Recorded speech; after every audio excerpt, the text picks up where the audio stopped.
बोलतेय. आज आपण बीपीएससी या कोडमधील या कोडमध्ये असलेला कंपॅरेटिव्ह गव्हर्नमेंट अँड पॉलिटिक्स या पेपर विषयी पाहणार आहोत. आज आपण हा पेपर सुरू करणार आहोत आणि त्यातला एक topic comparative analysis, nature, scope and utility याची आपण आज चर्चा करूया. तर अ, सगळ्यात आधी एक लक्षात घ्या की हे पेपरचं टायटल बघूनच तुम्हाला काहीतरी कल्पना आली असेल की कंपॅरेटिव्ह गव्हर्नमेंट आणि पॉलिटिक्स किंवा कंपॅरेटिव्ह एनालिसिस असे शब्द याच्यामध्ये दिसतात. म्हणजे हा पेपर कशाविषयी असेल हे थोडंसं तुम्हाला कळलं पाहिजे की याच्यामध्ये साधारणपणे तुलनात्मक अभ्यासाला महत्त्व दिलेलं आहे. मग तुलना कसली करायची? तुलना करण्यासाठी काहीतरी कॉमन गोष्टी पाहिजेत, समान गोष्टी पाहिजेत. तर आपण तुलना करणार आहोत शासनांची, वेगवेगळ्या देशातील शासनांची, वेगवेगळ्या देशातील राजकारणाची. याच्यामध्ये तुलना अपेक्षित आहे. आणि तुलनात्मक अभ्यास ही तशी एक दुसऱ्या महायुद्धानंतर नव्याने उदयाला आलेली राज्यशास्त्राची अभ्यास शाखा असं म्हणता येईल. कारण राज्यशास्त्राच्या ज्या जुन्या शाखा आहेत, जुन्या अभ्यास शाखा, त्या साधारणपणे राजकीय सिद्धांत, कुठल्या तरी देशाचं शासन, घटनात्मक अभ्यास, नंतर वेगवेगळे विचार, मग त्याच्यामध्ये भारतीय विचार असतील, पाश्चिमात्य विचार असतील, लोकप्रशासन, असे साधारणपणे आंतरराष्ट्रीय संबंध, असे वेगवेगळ्या शाखा आपल्याला दिसतात. पण या शाखांच्या मर्यादा लक्षात आल्यामुळं एक घडलं की दुसऱ्या महायुद्धानंतर किंवा दोन महायुद्धांच्या दरम्यान ज्या काही घडामोडी झाल्या त्यातनंच अभ्यासाची दिशा बदलली पाहिजे अशी गरज याच्यातून निर्माण झाली. आणि मग ही अभ्यासाची दिशा बदलायची, यातून योग्य ते करायचं काय, याच्यासाठी एक नवीन अभ्यास शाखा सुरू झाली. आणि त्या अभ्यास शाखेचाच आता आपण बघणार आहोत. ते म्हणजे कंपॅरेटिव्ह गव्हर्नमेंट अँड पॉलिटिक्स असा त्याचा विषय आहे. तर आपण आज याच्याविषयी बघूयात. त्यात प्रामुख्याने आपण समजून घेऊयात की तुलनात्मक विश्लेषण हा या टॉपिकचं नाव आहे. तुलनात्मक विश्लेषण म्हणजे काय हे बघूयात. त्याचं स्वरूप काय, व्याप्ती काय, उपयुक्तता काय, हे सगळं आज आपल्याला आजच्या अभ्यासामध्ये बघायचं आहे. आता तुलनात्मक अभ्यासाचा मुख्य हेतू राजकीय प्रक्रियेची तुलना करणे होय. लक्षात येत आहे? म्हणजे काय? प्रत्येक देशातल्या राजकीय प्रक्रिया वेगवेगळ्या पद्धतीने चाललेल्या असतात. आता एक लक्षात असं घेऊयात की प्रत्येक देशातली सामाजिक, आर्थिक, ऐतिहासिक पार्श्वभूमी वेगळी वेगळी असते. भौगोलिक परिस्थिती पण वेगळी वेगळी असते. त्याचा सगळ्याचा परिणाम त्या देशातल्या राजकीय प्रक्रियेवरती होत असतो. आणि मग असं बघूयात की त्यामुळेच प्रत्येक देशातील राजकीय प्रक्रिया ही वेगळी असते. मग म्हणजे एका देशातील राजकीय प्रक्रिया जशी चालेल तशीच दुसऱ्या देशातील चालेल असं नाही. मग दोन देशातल्या राजकारणामध्ये काय फरक आहे हे लक्षात घ्यायचं असेल तर तिथल्या राजकीय प्रक्रियेची तुलना करणे आवश्यक ठरते. तुलनात्मक राजकारणाचा मुख्य हेतू जगातल्या देशांमधील राजकीय साधर्म्य आणि फरक समजून घेणे हे आहे. म्हणजे जर तुलनात्मक राजकारणामध्ये दोन देशांच्या राजकारणामध्ये काय फरक आहे, काय समानता आहे हे समजलं तर आपल्याला काही विकासाच्या गोष्टी करणं सोपं जातं. म्हणून याचा हेतू हा आहे. एक लक्षात घ्या की मग ही पद्धत नव्याने चालली आहे का राज्यशास्त्रात? तर उत्तर होय असं आहे. मग आधी ही पद्धत कुठे वापरली जायची? तर तुलनात्मक पद्धतीचा वापर मानसशास्त्र, अर्थशास्त्र, समाजशास्त्र इथे केला जातो. तुलनात्मक राजकारणाचा अभ्यास विषय शब्दसंग्रह आणि राजकीय दृष्टिकोनातून केला जातो. म्हणजे एक लक्षात घ्या आता याच्यामध्ये की तुलनात्मक पद्धती पूर्वी इतर सामाजिक शास्त्रांमध्ये वापरली जात होते, पण तुलनात्मक राजकारण ही थोडीशी नवीन त्यातल्या त्यात आधुनिक कल्पना आहे. तर त्यात प्रामुख्याने तुलनात्मक राजकारण कुठं वापरलं जातं, तर अभ्यास विषय, म्हणजे अभ्यास विषय कुठला घेतला याची तुलना करणे, शब्दसंग्रह आणि राजकीय दृष्टिकोनातून तुलना करणं, म्हणजे व्होकॅब्युलरी सुद्धा तुलना केली जाते. बर, आता एक असं गंमत आहे याच्यामध्ये की तुलनात्मक विश्लेषण ही थोडीशी नवीन शाखा आहे आणि मग याच्यामध्ये नवीन नवीन कन्सेप्ट, संकल्पना किंवा टर्मिनॉलॉजी या क्रिएट होत आहेत, तयार होत आहेत. आणि मग त्या तयार होताना आपल्याला अनेक प्रकारे अभ्यास करावा लागतो. आता तुलनात्मक संबंधांची ओळख आपल्याला जर करून घ्यायची असेल तर त्याच्यात काही गैरसमज आहेत. ते म्हणजे आपल्या देशापेक्षा दुसऱ्या देशाचा अभ्यास करणे म्हणजे तुलना होय. हा तर अगदी मोठा गैरसमज आहे. म्हणजे पूर्वी काय व्हायचं की आपण जरी भारतात राहत असलो ना तरी आपण तुलना कुठली करायचो, इंग्लंड आणि अमेरिकेच्या राज्यघटनेत काय फरक आहे, त्या दोन्ही राजकारणामध्ये देशांच्या काय फरक आहे, फ्रान्सची राज्यघटना कशी वेगळी आहे, स्वित्झर्लंडची वेगळी कशी आहे, आणि दुसऱ्याच देशांचा अभ्यास आपण करत बसायचो आणि म्हणजेच तुलना केली असं होतं. तुलनात्मक विश्लेषण म्हणजे फक्त साधर्म्य किंवा फरक यांचा अभ्यास नसून त्यांचा जाणीवपूर्वक पद्धतशीर वापर करणे म्हणजे तुलनात्मक विश्लेषण होय. म्हणजे तुलनात्मक विश्लेषण म्हणजे फक्त साधर्म्य, काय समान आहे, काय फरक आहे, एवढाच अभ्यास नसून त्याचा जाणीवपूर्वक त्या अभ्यासाचा वापर करायचा.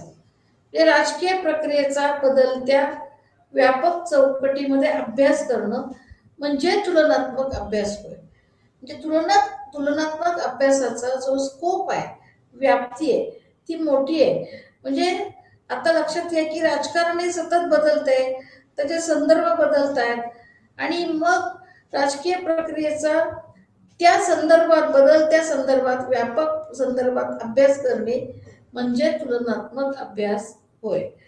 हा आधी महत्वाची गोष्ट ही तुम्ही लक्षात घेतली पाहिजे.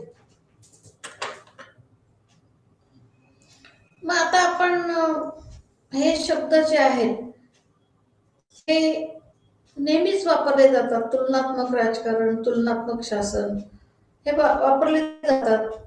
तर ते थोडस बघूयात आपण. तुलनात्मक राजकारण म्हणजे सर्व शासकीय व बिगर शासकीय राजकीय कृतींचा अभ्यास होय. म्हणजे तुलनात्मक राजकारण म्हणजे शासकीय आणि बिगर शासकीय सगळ्याच राजकीय कृतींचा अभ्यास होतो. मग दुसऱ्या महायुद्धानंतर काय झालं, निर्वसाहतीकरणाची प्रक्रिया सुरू झाली, म्हणजे डिकोलोनायझेशन अशी प्रक्रिया सुरू झाली. दोन वैचारिक गट निर्माण झाले त्याच्यामध्ये, लक्षात येत आहे, म्हणजे भांडवलशाही गट आणि साम्यवादी गट. दोन गट आयडिओलॉजिकल, एक भांडवलशाही म्हणजे कॅपिटलिस्ट आणि एक कम्युनिस्ट गट. आता त्याच्यामुळं या दोन गटांच्या प्रभावाखाली जी राष्ट्रे आली त्यांचा तुलनात्मक अभ्यास करणे महत्वाचं आहे. म्हणजे दुसऱ्या महायुद्धानंतर एक मोठ्या घटना अशा महत्वाच्या घडल्या की एक भांडवलशाही गट म्हणजे जो अमेरिकेच्या अधिपत्याखाली आहे आणि एक साम्यवादी गट की जो रशियाच्या अधिपत्याखाली आहे, कम्युनिस्ट रशियाच्या. आणि मग या दोन्ही गटांच्या अंडर इन्फ्लुएन्स प्रभावाखाली काही राष्ट्र आली, ती नव्याने विकसित होणारी राष्ट्र होती आणि त्यांचा तुलनात्मक अभ्यास करणे महत्वाचं आहे. तुलनात्मक शासनामुळे आपल्याला काही सुधारणा सुचतात. तर तुलनात्मक शासन केल्यामुळे आपल्या शासनात जर काही त्रुटी असतील तर त्या आपल्याला दूर करणे सुचते. आता अजून एक याच्यात महत्वाची गोष्ट अशी आहे की तुलनात्मक राजकारण ही संकल्पना कशी आली. ही संकल्पना तशी नवीन नाहीये, तशी ती जुनीच आहे. तुलनात्मक राजकारणाचा अभ्यासाचा उगम कसा झाला, सुरुवात कशी झाली, हे आता थोडंसं आपण बघितलं पाहिजे. याची सुरुवात अरिस्टॉटलनी केली. म्हणजे त्याने 150 राज्यांचा अभ्यास करून वर्गीकरण केले. त्याने त्यासाठी सुशासनाचा निकष वापरला. सुशासन म्हणजे जिथं चांगल्या पद्धतीने शासन चाललंय, गुड गव्हर्नन्स. गुड गव्हर्नन्सचा एक अर्थ असा आहे की फक्त गव्हर्नमेंट चांगलं असं नाही, तर गुड गव्हर्नन्स म्हणजे विकासाची फळं तळागाळातल्या लोकांपर्यंत पोहोचणं म्हणजे गुड गव्हर्नन्स, सुशासन. तर त्यांनी तो निकष वापरला. त्या आधारे राज्यांचे चांगले वाईट राज्य असे स्वरूप सांगितले. नंतर मग आपल्याला असं दिसतं की त्यांनी आयडियल स्टेट, परवर्टेड स्टेट म्हणजे आदर्श राज्य कुठलं, दूषित दूषित राज्य कुठलं, असे 2 त्यांनी सांगितलेले आहे. आणि मग त्यांनी अनेक प्रकारे ते निकष लावून ते वर्गीकरण केलेलं आहे. म्हणजे थोडस मागे गेलो आपण तर त्याच्यामध्ये राजेशाही हा जर आदर्श प्रकार मानला, एकाच व्यक्तीचं राज्य, तर त्याचं दूषित स्वरूप म्हणजे जेव्हा राजा हुकुमशहा होतो ते दूषित स्वरूप झालं. मग ॲरिस्टोक्रसी म्हणजे उमरावशहांचं राज्य, त्याचं दूषित स्वरूप अल्पजनसत्ता होईल, होय की नाही. मग असं त्यांनी वेगवेगळ्या प्रकारे त्याचे नावं देऊन वर्गीकरण केलेलं आपल्याला आढळतं. आणि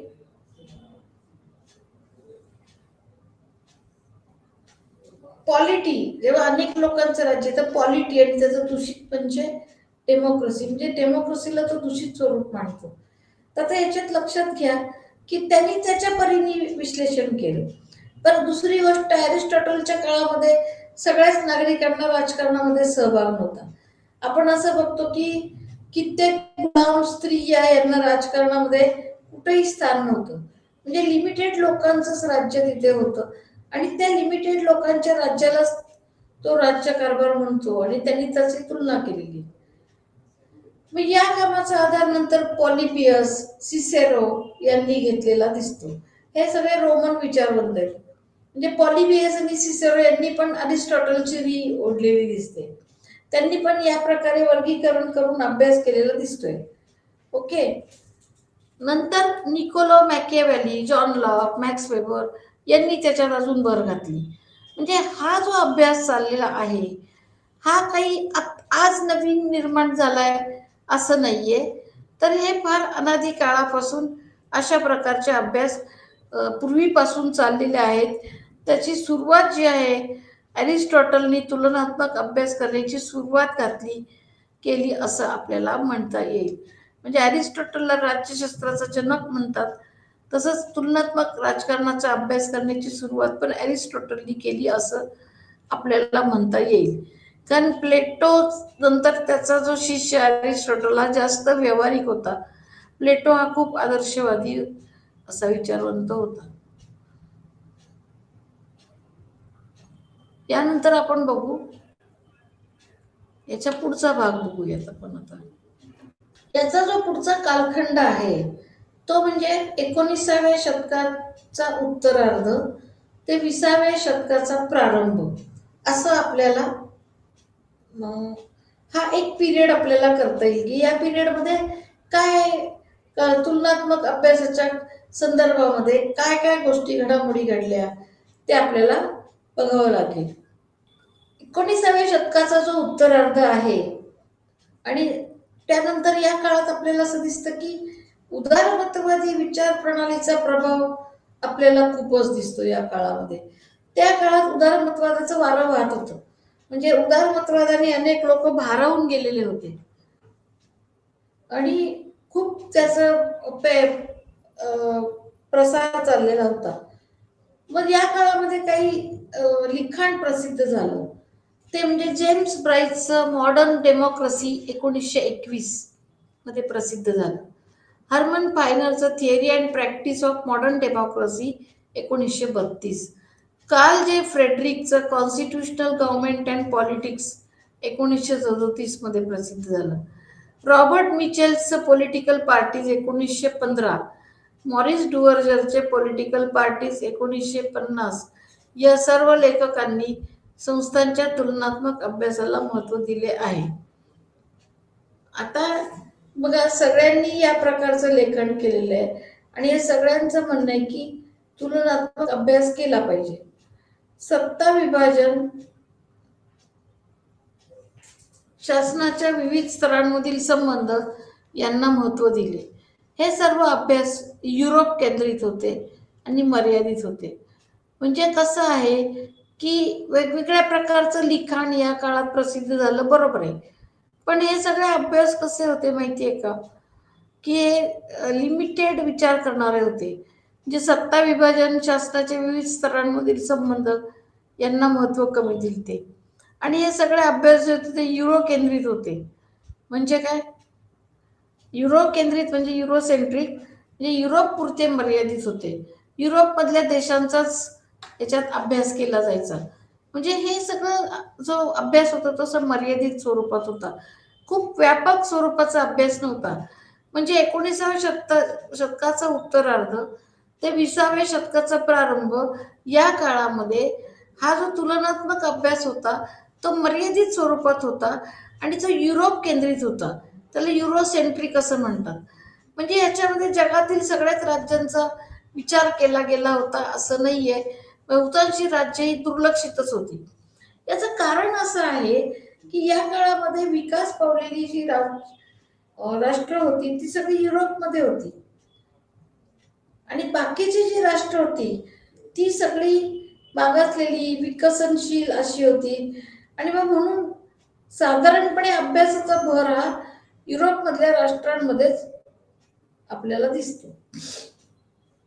ओके, एक लक्षात घ्या की जी राष्ट्र आशिया आफ्रिका खंडातील बहुतांश राष्ट्र त्यावेळेला गुलामगिरीमध्ये होती युरोपमधल्या राष्ट्रांच्या.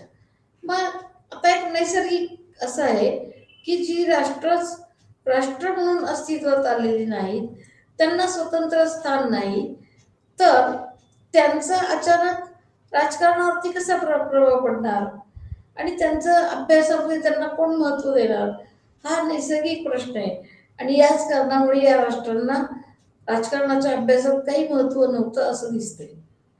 हा एक मोठी गोष्ट लक्षात घ्या की युरोप केंद्रित होती कारण तीच राष्ट्र पुढे गेलेली होती, तीच राष्ट्र प्रगती पथावरती होती. आणि जी राष्ट्र प्रगती पथावरती आहेत त्यांचा नैसर्गिकरित्या त्यांचा अभ्यास करण्याला महत्त्व प्राप्त होतं.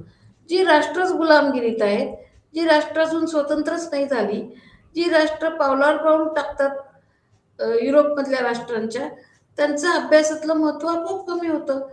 अशाने हा जो सगळा अभ्यास होता तो या काळामध्ये मर्यादित स्वरूपात होता आणि युरो केंद्रित होता असं आपल्याला म्हणायला लागतं. मग आता याच्या पुढची परिस्थिती आपण बघूयात. आता हे झालं 20व्या शतकाच्या प्रारंभापर्यंत. नंतर मग काही पिरियड असा गेला की त्याच्यामध्ये युद्ध सदृश्य घडामोडी घडल्या. म्हणजे पहिलं महायुद्ध ते दुसरं महायुद्ध या काळामध्ये काही गोष्टी घडल्या, तर त्या मी इथं लिहिल्या नाहीत, पण त्यातले प्रामुख्याने म्हणजे 2 महायुद्धांच्या काळामध्ये एक गोष्ट अशी घडली की डिक्टेटरशिप उदयाला आला. हिटलर मुसोलिनी सारखे डिक्टेटर उदयाला आले आणि एक त्यांनी गृहीत धरलं की साधारणपणे लोकांना भूलभुलैया करणारी विचार प्रणाली दिली की लोक फसतात असं गृहीत धरलं. आणि त्यांनी मग फॅसिझम, नाझिझम सारख्या आकर्षक विचार प्रणाली लोकांना दिल्या की ज्याच्यामध्ये लोक फसू शकतात. त्याच वेळेला दुसऱ्या महायुद्धानंतर 17 मध्ये रशियामध्ये 17 साली बोल्शेविक क्रांती झाली. म्हणजे त्याच पिरियडमध्ये. मग बोल्शेविक क्रांतीचा हेतू काय? की शेतकरी कामगारांचं राज्य स्थापन करणे. कारण त्यांना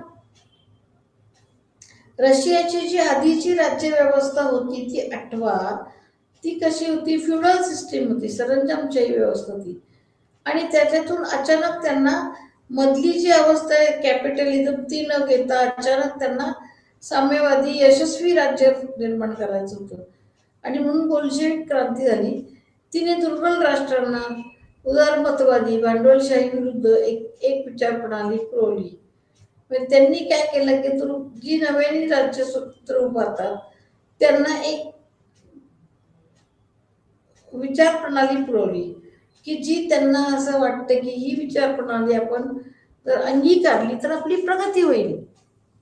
दुसऱ्या महायुद्धानंतर मोठे मोठे बदल झाले. एक महत्वाचा बदल म्हणजे ब्रिटनची सत्ता कमी होऊन अमेरिका नवी सत्ता म्हणून उदयाला आली. लक्षात येत आहे? म्हणजे सगळ्यात पहिल्यांदा ब्रिटनचा प्रभाव कमी झाला आणि अमेरिका ही एक चॅलेंज म्हणून नवी सत्ता उदयाला आली.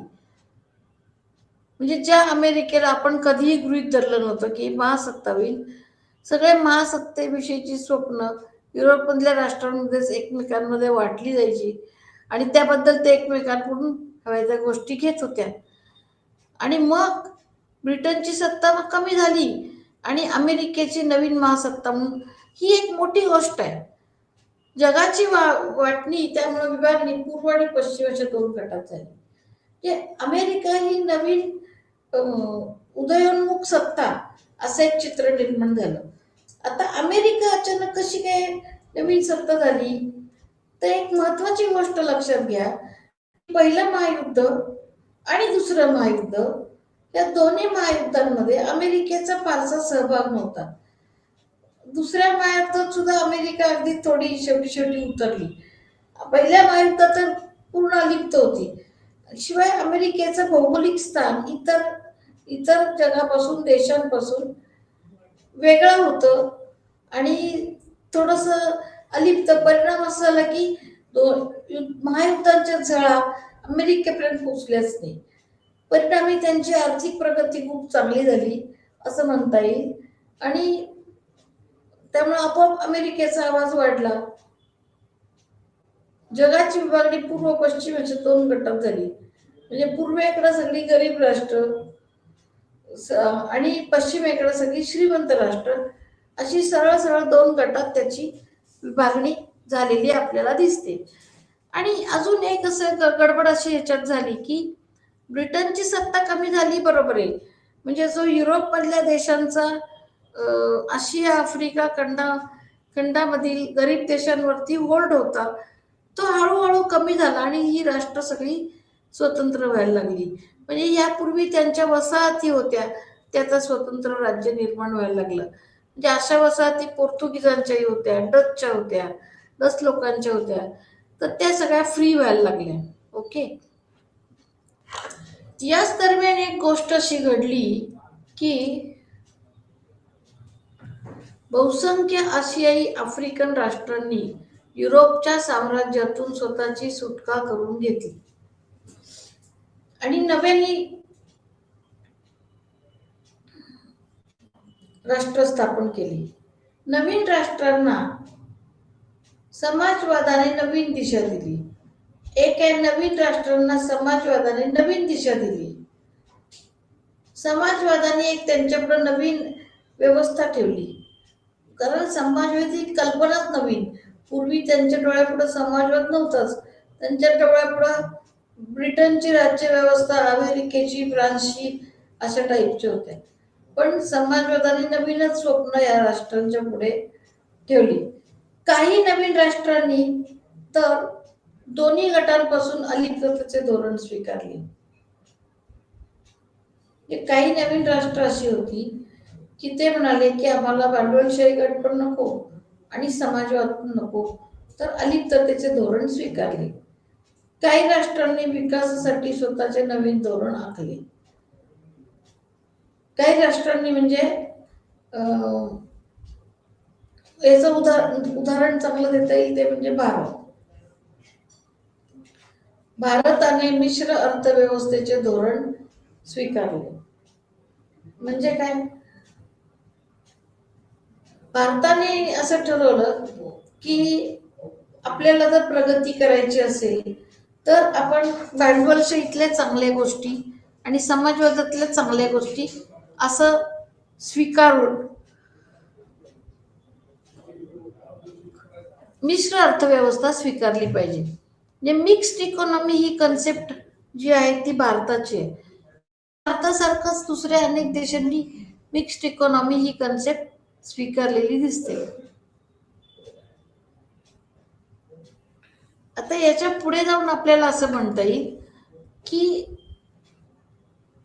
1940 पर्यंत तुलनात्मक शासन म्हणजे संस्थांचा कायदेशीर घटनात्मक तरतुदींचा अभ्यास होय. लक्षात घ्या, 1940 पर्यंत तुलनात्मक शासन याचा अर्थ असा आहे, लिमिटेड अर्थ आहे, संस्थांचा कायदेशीर घटनात्मक तरतुदींचा अभ्यास होय. 1950च्या दरम्यान यावर टीका होऊ लागली.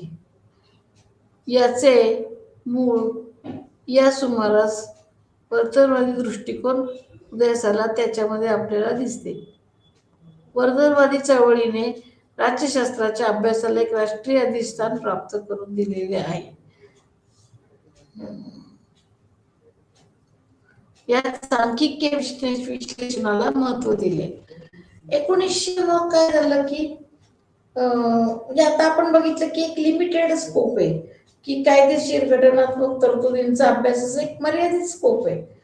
म्हणजे 1940 पर्यंत तुलनात्मक अभ्यास हा ठराविक साचेबद्ध पद्धतीने केला जात होता व 1950च्या दरम्यान याच्यावरती टीका व्हायला लागली आणि नवीन दृष्टिकोन उदयाला यायला लागला. त्यात आहे वर्तनवादी चळवळीने राज्यशास्त्राच्या अभ्यासाला एक शास्त्रीय अधिष्ठान पुरवले. म्हणजे एक काय झालं की इंटेलेक्च्युअल फाउंडेशन जे असतं ते वर्तनवादी चळवळीने पुरवलेलं आहे. यात सांख्यिकीय विश्लेषणाला महत्व आहे. म्हणजे स्टॅटिस्टिक्स, डेटा अनालिसिस याला महत्व आहे. 1955 मध्ये रॉय मॅक्रेडिसने टीका केली व अनौपचारिक अभ्यासाचे महत्व सांगितलं. म्हणजे रॉय मॅक्रेडिसने काय सांगितलं की तुम्ही फक्त औपचारिक असा अभ्यास करू नका किंवा वरवरचा फॉर्मल स्टडी असं नको, तर अनौपचारिक अभ्यासाचं सुद्धा महत्व त्यांनी सांगितलं. म्हणजे अनौपचारिक अभ्यास याच्यामध्ये अतिशय महत्वाचा आहे. म्हणजे कसं आहे की एक साधं उदाहरण देते मी की आता हिमनग वगैरे आपण बघितले, ऐकून असणार हिमनग. तर हिमनगाचं कसं असतं की हिमनगाचा फक्त 1 भागच पाण्याच्या वर असतो, 9 भाग हा पाण्याच्या खालीच असतो. आणि पाण्याच्या वरच्या 1 भागालाच आपण संपूर्ण हिमनग समजणं जसं चुकीचं आहे, तसंच वरवर दिसणाऱ्या राजकारणाला, वरवर दिसणाऱ्या गोष्टींनाच राज्यशास्त्राच्या अभ्यासाचा परिणाम समजणं चुकीचं आहे असं मला वाटतं. एक लक्षात घ्या की वरवरचा अभ्यास नसतो तर राजकीय विश्लेषण जे असतं, जे पाण्याखालचं हिमनग हा 9 पट जास्त असतो, तसं अनौपचारिक अभ्यासाने राजकीय विश्लेषण अधिक चांगलं होऊ शकतं आणि त्याचं महत्व या नंतर सांगितलं गेलं रॉय मॅक्रेडिस सारख्या लोकांकडून. 1963 मध्ये हॅरी एक्स्टीन याने तुलनात्मक अभ्यासातील जे महत्वाचे बदल झाले आहेत त्याच्याकडे लक्ष वेधले. यानंतर त्यात गॅब्रियल आमंड यांनी पण 1954 मध्ये भर घातली. आता ही जी नावं आहेत, हॅरी एक्स्टीन म्हणा, रॉय मॅक्रेडिस, गॅब्रियल आमंड, यांनी या संदर्भात खूप खूप काम केलेलं आहे, खूप खूप संशोधन केलेलं आहे असं आपल्याला म्हणायला लागतं. दरम्यानच्या काळात राज्यशास्त्रावर वास्तववादाचा प्रभाव वाढलेला दिसतो. लक्षात घ्या. म्हणजे वास्तववादी दृष्टिकोन जो आहे त्याचा प्रभाव मधल्या काळात वाढलेला आहे. परिणामी तुलनात्मक अभ्यास जो आहे तो अधिक अधिक व्यावहारिक प्रॅक्टिकल असा होत गेलेला आपल्याला दिसतो. ओके. त्यानंतरचा जो टॉप भाग आहे याच्यामध्ये महत्वाचा तो कुठला आहे? आपल्याला असं म्हणता येईल की यानंतर राजकीय पक्ष, हितसंबंधी गट, निवडणुका, निवडणूक वर्तन यांचा अभ्यास महत्त्वाचा झाला. म्हणजे सगळ्यात पहिली सुरुवात कंपॅरेटिव्ह अभ्यासाची सुरुवात ॲरिस्टॉटलकडे याचं क्रेडिट जातं. त्यानंतर अनेकांनी भर दिली पण परिणाम असा आहे की हळूहळू याचं जे स्कोप आहे, नेचर आहे ते बदलत गेलेलं आहे. याच्यामध्ये कुठल्या कुठल्या गोष्टींचा अभ्यास होऊ शकतो? तो म्हणजे राजकीय पक्ष, हितसंबंधी गट, निवडणुका, निवडणूक वर्तन इत्यादी यांचा अभ्यास महत्वाचा व्हायला लागला. याच काळामध्ये असं दिसतं की व्यवस्था, रचनात्मक कार्यवाद या संकल्पना उदयाला आल्या. आता या तशा नवीन कल्पना आहेत, व्यवस्था म्हणजे काय वगैरे. डेव्हिड इस्टनची व्यवस्था कल्पना पण नवीन उदयाला आल्या, नवीन राष्ट्र उदयाला आली. त्यामुळे तुलनात्मक अध्ययनाला अधिकच जोर आला. म्हणजे नवीन नवीन जशा कल्पना यायला लागल्या तसं नवीन राष्ट्र यायला लागली तसं तुलनात्मक अध्ययनाच्या नावाखाली यांना महत्व प्राप्त झालं. मग आता या काळात जी नवीन राष्ट्र निर्माण झालेली होती, नवीन नवीन अनेक देश स्वतंत्र झाले आशिया आफ्रिका खंडातले. नवीन राष्ट्र यांचं काय झालं की वेगवेगळ्या शासनाचे प्रयोग करण्यासाठी त्यांचा प्रयोगशाळा म्हणून वापर करू लागले सरळ सरळ. या काळात ईस्टर्नचे पॉलिटिकल सिस्टीम आणि कार्ल रॉयसचे पॉलिटिकल मोबिलायझेशन, तर एडवर्ड शीलचे क्रिएटिव्ह अँड एडवर्ड शीलचे सेंटर अँड पेरिफेरी ही पुस्तकं प्रसिद्ध झाली. म्हणजे ईस्टर्न काय, कार्ल रॉइस काय, एडवर्ड शील्स काय यांनी या संदर्भामध्ये वेगवेगळे पुस्तकं लिहिली गेली. म्हणजे यांनी या पुस्तकांच्या द्वारे संशोधन करून कंपॅरेटिव्ह अभ्यास अधिक चांगला कसा करता येईल, तुलनात्मक अभ्यास असं संशोधन केलेलं आपल्याला आढळतं. यानंतर ॲप्टर, रोकन, आईसलँड यांचे आधुनिकीकरणाचे सिद्धांत प्रसिद्ध झाले. तर अमंड, कोलमन, पाय आणि व्हर्बा यांचे विकासाचे सिद्धांत प्रसिद्ध झाले. या सिद्धांताचा उपयोग अनेक देशातील राजकारणाचा अभ्यास करण्यासाठी होतो. आता बघा की यांनी जे वेगवेगळे सिद्धांत मांडले की नाही त्याच्यामध्ये अनेक देशातल्या राजकारणासाठी हे सिद्धांताचा उपयोग होतो. विकासाचे सिद्धांत, आधुनिकीकरणाचे सिद्धांत. म्हणजे विकास कशाला म्हणायचं, आधुनिकीकरण कशाला म्हणायचं, असं आपल्याला वेगवेगळ्या पद्धतीने याच्यामध्ये निकष वापरता येतात. आणि हे निकष, हे पॅरामीटर्स ज्या देशाचा अभ्यास करणार आपण तिथे लावून बघायला लागतात. या काळातच ॲप्टरचा घानाचा अभ्यास, अमंड आणि कोलमनचे पॉलिटिक्स ऑफ डेव्हलपमेंट एरियाज असा अभ्यास आपल्याला झालेला दिसतो. लक्षात येत आहे. म्हणजे ॲप्टरचा घाणाविषयीचा अभ्यास तर खूपच फेमस आहे आणि अमंड आणि कोलमनचे पॉलिटिक्स ऑफ डेव्हलपमेंट एरियाज असा पण अभ्यास या काळात प्रसिद्ध झाला. मग एक लक्षात घ्या, उत्तर वर्तनवाद ही एक या काळाची गरज निर्माण झालेली. उत्तर वर्तनवाद हा कसा आहे की तो डेव्हिड ईस्टन यांनी मांडला. ओके. तो उत्तर वर्तनवाद जो आहे तो वर्तनवादाला प्रतिक्रिया म्हणून उदयाला आला. लक्षात येते, दोन्ही सुद्धा डेव्हिड ईस्टननीच मांडलेले आहेत, पण तो वर्तनवादाला प्रतिक्रिया म्हणून उदयाला आला. एक लक्षात घ्या, वर्तनवाद ही कन्सेप्ट जर तुम्ही पहिली, आपण वर्तनवाद थोडस पाहूयात, तर बिहेवियरल ही मुवमेंट आहे, ही एक चळवळ आहे. आणि या चळवळीत अनेक अभ्यासकांनी या चळवळीमध्ये भर घातलेली आहे असं दिसतंय. मग काय करता येईल आपल्याला? वर्तनवाद म्हणजे, थोडक्यात वर्तनवाद म्हणजे असं आहे की पूर्वीच्या काळात लोक काय म्हणता येईल, सापेक्ष अभ्यास करायचे, व्यक्तिगत, आणि त्यांचे निष्कर्ष वगैरे सगळेच व्यक्तिगत असायचे. पण आणि वैयक्तिक भावनांच्या आधारे सगळ्या थेअरी मांडल्या जायच्या. पण वर्तनवादाचं म्हणणं आहे की भावनेच्या आधारे न जाता आपण शास्त्रीय पद्धतीने भावना बाजूला ठेवून तटस्थपणे विश्लेषण केलं पाहिजे, असं त्याचं म्हणणं आहे वर्तनवादाचं.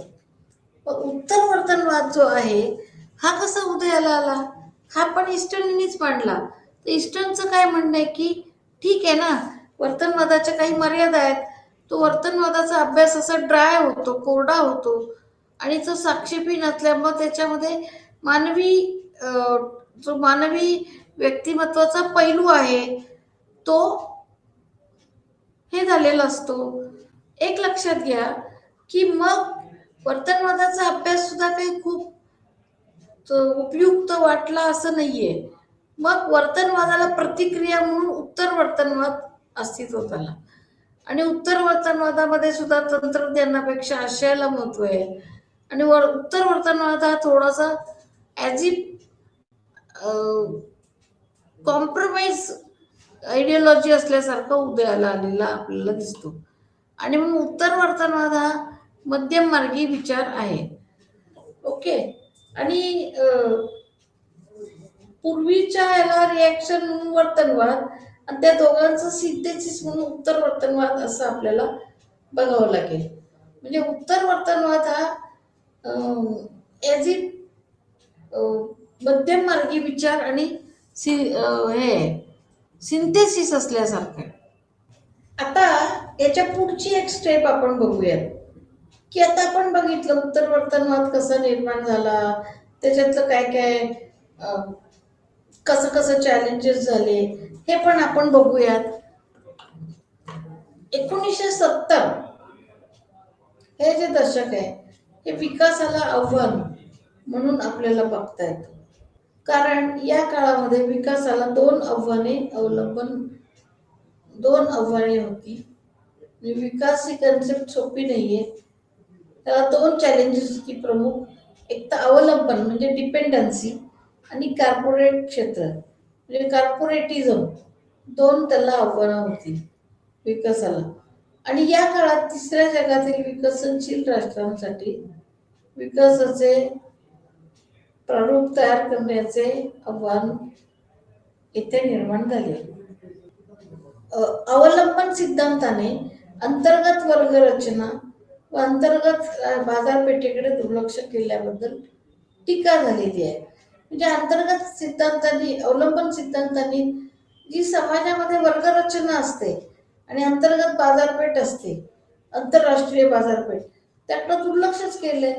मग परिणामी हा सिद्धांत सुद्धा आपल्याला संपूर्ण घडामोडींचं ज्ञान पूर्ण देऊ शकत नाही असं मला वाटतं. यानंतर कॉर्पोरेट क्षेत्र, म्हणजे कॉर्पोरेट क्षेत्र हे सुद्धा नव्याने विकास पावणारं क्षेत्र आहे. मग तिसऱ्या जगापुढील सुद्धा हे आव्हान आहे. कॉर्पोरेट क्षेत्र म्हणजे काय?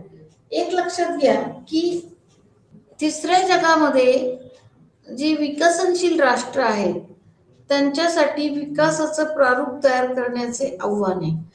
कारण त्यांनी विकास नक्की कशा प्रकारे करायचा, कुठल्या प्रकारे करायचा, हे महत्वाची गोष्ट आहे.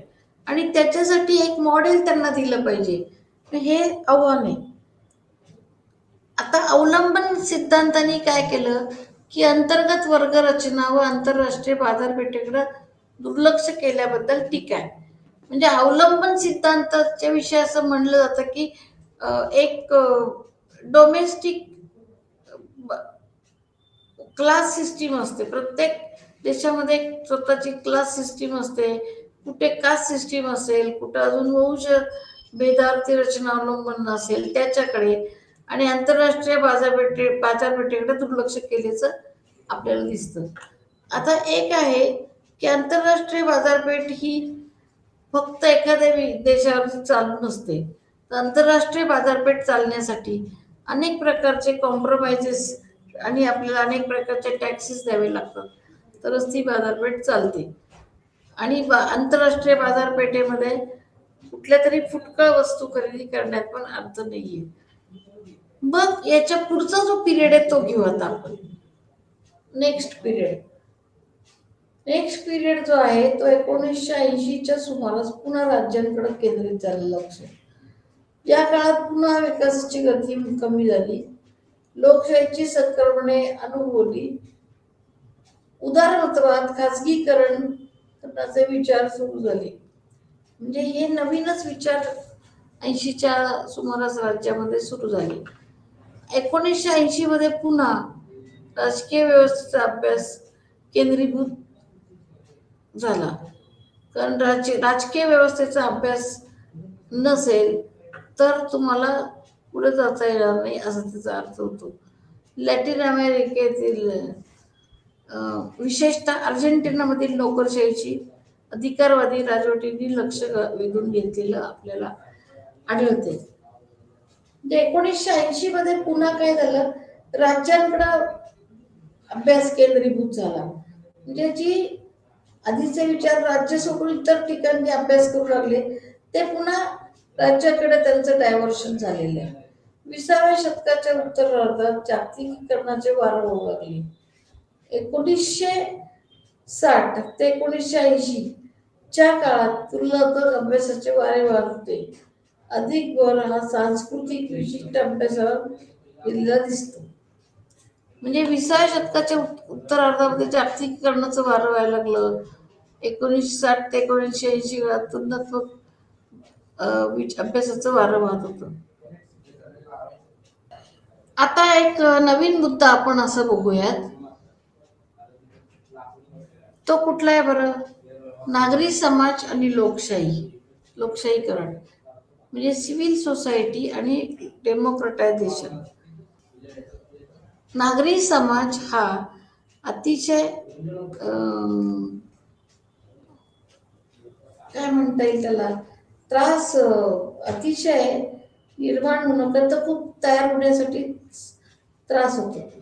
आणि लोकशाहीकरण म्हणजे लोकशाहीकरणाची संपूर्ण प्रक्रिया नागरी समाजावरती अवलंबून असते असं आपल्याला म्हणायला लागेल.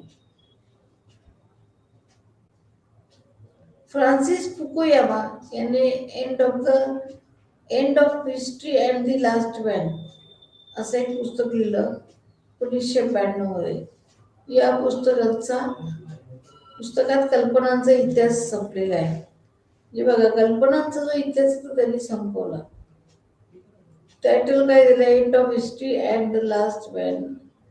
तुम्ही बघा, केवळ कल्पनांवरती ती लोक जी जगतात त्यांचं जगणं अवघड आहे आणि कल्पनांचा इतिहास संपलाय असं ते म्हणतात. कारण उदारमतवादी लोकशाहीचा लोकांनी पुरस्कार केला आहे. उदारमतवादी लोकशाही ही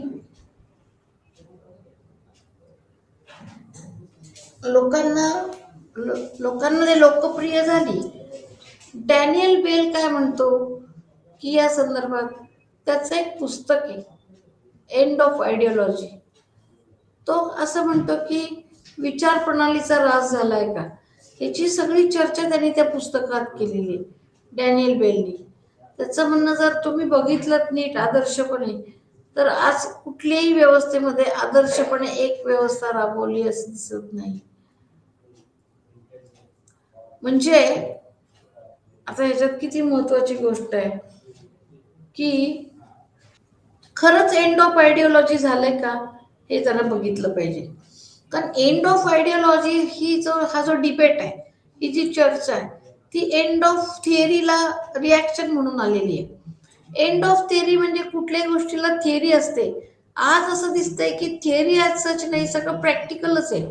की एक देश दुसऱ्या देशाला उपयोगी पडतोय का, त्याच्यावर त्यांचे अलाइनमेंट होतात, परस्पर संबंध ठरतात. मग त्याला रिएक्शन एंड ऑफ आयडिओलॉजी किंवा आयडिओलॉजीच राहिली नाही ना, म्हणून आता हे असं कॉम्बिनेशन देशांची बदलत आहेत. तर आपल्याला खूप व्यावहारिकपणे हे बघायला लागणार आहे की अमेरिका मग वास्तविक भारताला क्लोज यायला पाहिजे, पण ती पाकिस्तानला क्लोज गेली. आलं लक्षात? म्हणजे एंड ऑफ आयडिओलॉजी किंवा एंड ऑफ थिअरी मी एका शब्दात सांगितलं की अमेरिका लोकशाही आहे तर ती नैसर्गिकरित्या भारताशी अटॅच व्हायला पाहिजे, तसं नाही होतं पाकिस्तान अफगाणिस्तान सारख्या देशांना अटॅच होते. त्याला म्हणायचं एंड ऑफ आयडिओलॉजी. लक्षात येत आहे? याच्यानंतर पुढचा जो चर्चा आहे ती म्हणजे माहितीचा साठा तो प्रसार.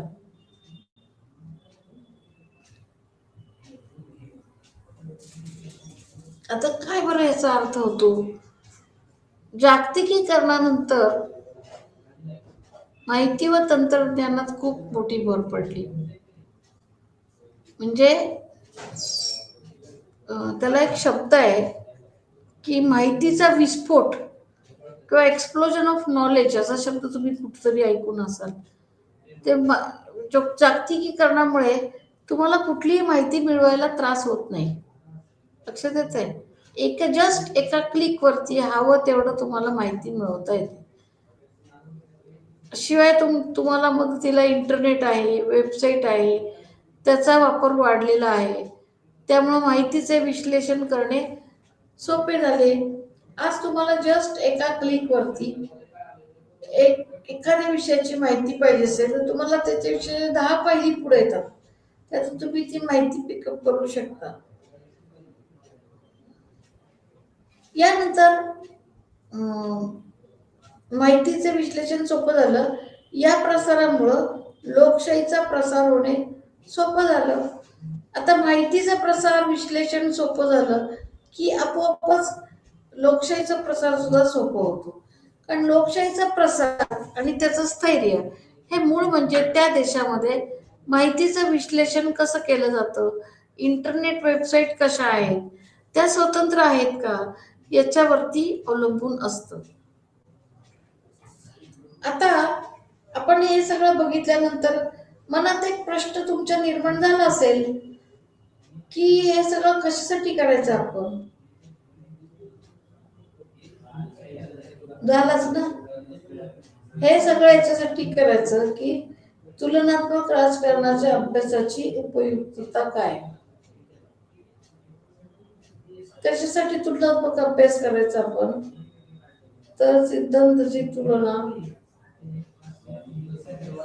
तुलनात्मक अभ्यासामुळे सिद्धांताची तुलना करणं सोपं होतं. दुसरं महत्वाचं म्हणजे अभ्यासाला शास्त्रीय आधार मिळतो.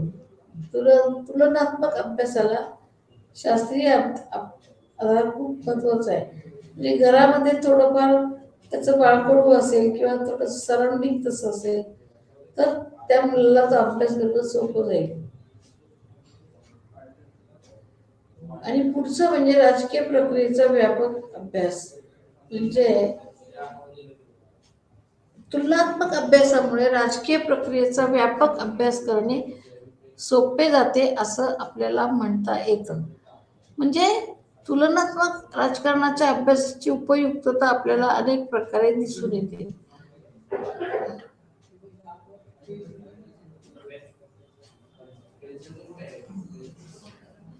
मग हे सगळं झालं, आता आपल्या पुढे प्रश्न पडेल की मग तुलनात्मक राजकारण किंवा शासन यांचा अभ्यास आपण कशासाठी करायचा. तर मी याचे थोडेसे उपयोग सांगितले तुम्हाला, उपयुक्तता काय आहे ते. पण त्याच्या व्यतिरिक्त जर तुम्हाला असं काही वाटलं की हा मुद्दा पण आहे, तो पॉइंट आहे, तर म्हणून थोडक्यात असं म्हणता येईल की तुलनात्मक शासन जे आहे त्याचा अभ्यास हा आपल्याला तुलनात्मक राज्यशास्त्रासाठी खूप खूप उपयुक्त पडतो. आणि आज असं आहे, आजची परिस्थिती की तुम्ही इंडिव्हिज्युअल देशाचा अभ्यास, इंडिव्हिज्युअल देशाची राज्यघटना, त्या देशाचं राजकारण अभ्यास करून चालणार नाही. तर तुम्हाला जगात वावरायचं असेल तर थोडंफार सगळीकडची माहिती पाहिजे थोडीफार. आणि तुम्हाला काय कमी आहे आपल्यात, दुसऱ्यांच्याकडे कुठल्या चांगल्या गोष्टी आहेत, या कळल्या पाहिजे असं दिसतं. आणि म्हणून तुलनात्मक अभ्यास हा जास्त महत्वाचा आहे असं दिसतं. हा शाही शाखा जरी नवीन उदयाला आली तरी तुम्ही ते जरी वाचा, तुम्हाला कळणं खूप सोपं आहे. आणि याच्यामध्ये काही हे असेल, याचा जो पुढचा भाग आहे तो आपण पुढच्या लेक्चरला तर बघणारच आहोत. पण तुलनात्मक शासन राजकारण हे एक महत्वाचा आपण टप्पा याच्यात बघितलेला आढळतोय. तुलनात्मक शासन आणि राजकारण हे समजल्याशिवाय आपल्याला जगातील राजकारण हे सहजगत्या समजणार नाही. आणि अवघड तुलनात्मक नाही केला, तुलनात्मक अभ्यास समजा केलाच नाही तर मात्र आपल्याला जर वैयक्तिक असं आपण करत बसलो तर मात्र ते योग्य पद्धतीने राज्यशास्त्राचा अभ्यास होणार नाही असं म्हणावं लागतंय. तर आज आपण काय काय शिकलो? तुलनात्मक शासनाच्या अभ्यासाचं महत्व आपण शिकलो. ओके. दुसरी गोष्ट, याचा उदय कसा झाला, याची ऐतिहासिक पार्श्वभूमी हे शिकलो. त्याचा सगळा वेगवेगळ्या टप्प्यांमध्ये त्याचा विकास कसा झाला हे शिकलो. विविध टप्प्यांमध्ये विकास कसा झाला, त्याला कोणत्या कोणत्या शास्त्रज्ञांनी भर घातली हे पण आपण शिकलो. असं अनेक गोष्टींचे आपण ह्याच्यात शिकलेलो आहोत. तर आपण तुलनात्मक शासनाचा हा जो सगळा उहापोह आहे तो साधारणपणे दुसऱ्या महायुद्धानंतर सुरू झाला, या पण गोष्टीचं आपण नोंद घेतलेली आहे. तर आज आपण असं करूयात, ही इथं मी थांबवते. ओके. मग पुढच्या आठवड्यात याचा पुढचा भाग आपण स्पष्ट करूया. तोपर्यंत तुम्हाला